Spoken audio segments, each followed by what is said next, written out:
नमस्कार, मैं असलम परवेज। आज हम मौजूद हैं देवरिया जनपद के बनकटा ब्लॉक अंतर्गत पिपरा उत्तर पट्टी के गांव छपिया बघेल में। आप देख रहे हैं दिल्ली मेल। हम यहाँ पे एक अजीम शख्सियत पंडित वेद प्रकाश मिश्रा जो कथावाचक हैं। आज के दौर में जहाँ कथावाचक लाखों हज़ारों लेकर कथा कह रहे हैं और इनका जिगर है कि जो है कि यह मुफ्त में कथा कहते हैं, और हम इनसे जानने का प्रयास करेंगे कथा का मतलब क्या होता है, कथा का उद्देश्य क्या होता है, और कथा कहने का जो आजकल गांव-गांव चट्टी चौराहे पे जो कथा हो रहा है उसका उद्देश्य क्या है, कथा का मकसद क्या होना चाहिए, कथा लोगों को जोड़ता है कि तोड़ता है। हमारे चैनल दिल्ली मेल में आपका स्वागत है सर। जी यस, सर्वप्रथम आपको मेरी तरफ से काफ़ी साधुवाद और सादर नमस्कार। देखिए, जो आपने विषय रखा है यह विषय अमूमन इस समय मेरे भी दिमाग में खटकता है। केवल कथा ही नहीं है, बहुत सी विषय हैं और कुछ कहने लायक का नहीं है समय, और कुछ कहने लायक का नहीं है लोगों को या विषय। कथा सच तो यह है, कथा का अर्थ ही क्या होता है। कथा जो शब्द है ये खुद ही कह रही है कि कथा यानी कि जो किया गया था वैसा हम बने, इसी के लिए कथा यानी किए पूर्वजों के द्वारा किए गए सभी अच्छे कार्यों का एक संग्रह ग्रंथ को हम यह कहते हैं कि भागवत कथा या अथवा राम कथा, ऐसा मानते हैं।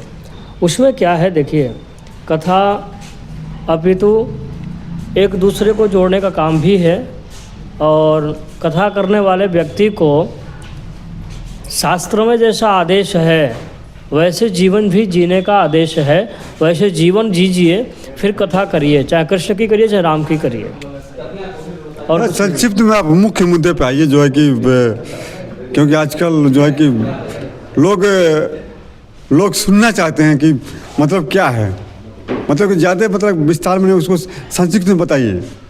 देखिए, कथाओं में एक तो पूर्वजों का चरित्र है, और जो मैंने भी कहा था कि जो अच्छे कार्य हैं उनके संग्रह को ही एक बुक का नाम दिया जाता है, और उन बुकों के अंदर जो विषय हैं लगभग सभी हिंदू धर्म के सभी किताब यानी सभी ग्रंथ संस्कृत भाषा में है।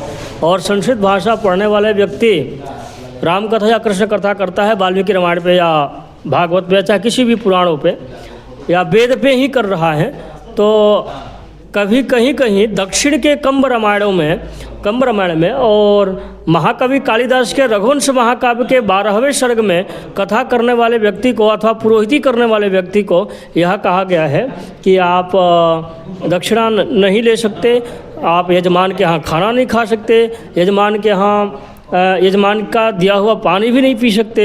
इस प्रकार का नियम लागू किया गया है। और जो मेरा मकसद है कि जो धर्म को एक मतलब धर्म को मुद्दा बना करके, विषय बना करके, इसके अंदर जो आडंबर चल रहे हैं, धर्म को हम जो व्यापार बना रहे हैं, इस व्यापार को रोका जाए और धर्म पुनः धर्म रहे। धर्म की रक्षा हम करेंगे तभी धर्म हमारी रक्षा करेगा। जब आप देख सकते हैं कि सीता की जो अशोक वाटिका में रक्षा कौन कर रहा है, जबकि रावण ने कृपाण उठा करके कह रहा है कि अभी मैं मारूंगा, उस समय एक उसकी पत्नी आकर हाथ रोकती है, किंतु वह प्रेरणा कहाँ से आई मंदोदरी के अंदर, कहीं ना कहीं सीता का वह ग्रस्त धर्म उसकी सीता जी की रक्षा करता है। ये मतलब तो समझ आएंगे, मतलब इतना विस्तार से जाने की जरूरत नहीं है।